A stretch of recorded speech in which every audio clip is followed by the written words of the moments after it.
তোমায় ভালোবাসি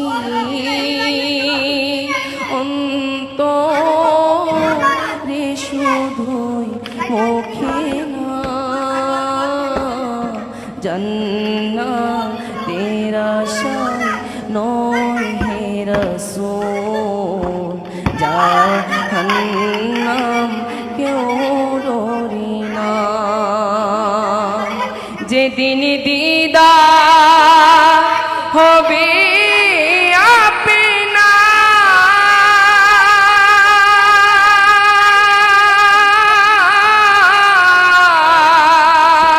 সেদিন